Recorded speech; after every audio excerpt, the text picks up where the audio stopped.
What size diastasis rehab splint should I get, and how do I know if I need to wear one or two?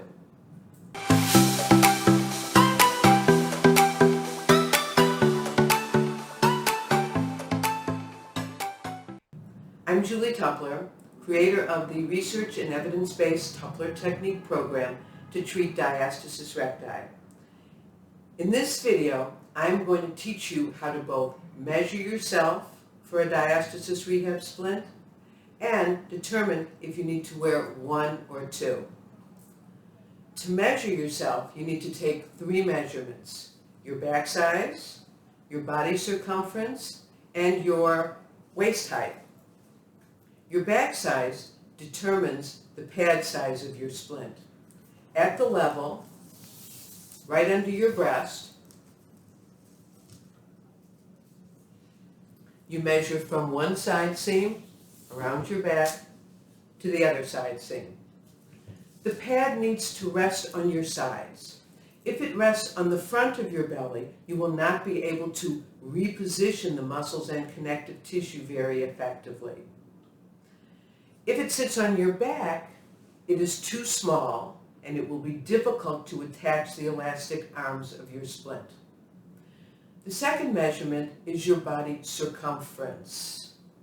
You want to measure the circumference of your body over your belly button or wherever it is the largest, and make sure your abdominal muscles are relaxed.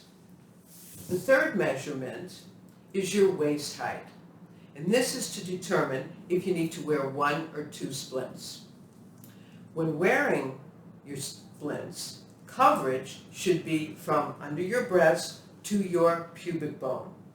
So when measuring, you need to measure from the bottom of your sternum to your belly button. If it is 6 inches or less, then 1 or 2 short torso splints would be good for you. This is a short torso splint. It is only 6 inches high and has only 2 elastic arms. Wearing 2 splints not only gives you more coverage, but it also keeps the splints in place better. The short torso splint is also good for children. If the measurement is 7 to 9 inches, then a regular torso on the top and a short torso on the bottom will give you the coverage that you need. This is a regular torso splint.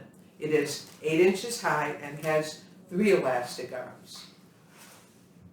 If the measurement is 10 inches and up, then 2 regular torso splints will give you the coverage that you need. There is a chart on the Get Your Right Size page to determine your size. If you determine that you need to wear 2 splints and your back size is a lot bigger on the bottom, you may need to get a larger size for the bottom. If your pad size is a small and the circumference of your body is a medium or a large, you will have to make the elastic arms longer, either by stretching them, adding hook Velcro to the end of the arms, or using my extenders, which attach and make the arms longer. If your back size is closer to the smaller size and your circumference is small, go with the smaller size. There is a bit of sideways stretch in the pad. After a couple of weeks of wearing your splints and doing your exercises, of course, you will get smaller, your circumference, and the splint arms will get longer. So you need to shorten the elastic arms. You can do this by putting a hem in the arm or cutting off the hook Velcro at the end here of the arm, cutting the elastic about 2 inches and then sewing this back on.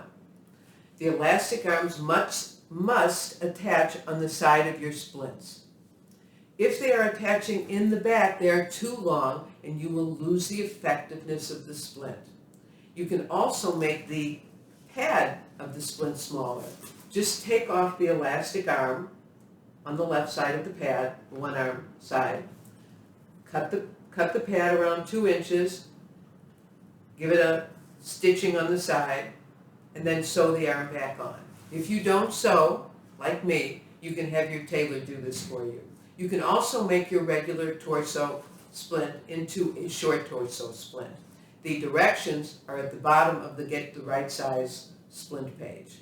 If you are having difficulties determining your size, let us help you. On the Get Your Right Size page on my website, you can download a sheet and put all your measurements on that sheet and email it to us at info@diastesisrehab.com. It says, need help? Click here.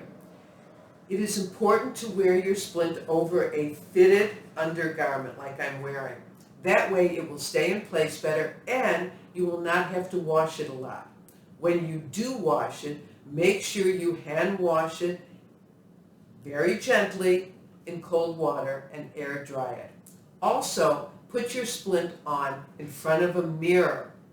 And when you're attaching the arms, turn to the side so you can see where you're attaching it, because when you attach it and detach it too many times, the Velcro will lose its effectiveness to stick. So you need to make sure you're attaching it, that you're looking where you're attaching it in the right place. Remember, wearing a splint is just one of the steps of my program to reposition your muscles and connective tissue. You must do all 4 steps of my program to heal your connective tissue so that it is eventually strong enough to hold those muscles in a close together position. I hope this was helpful for you.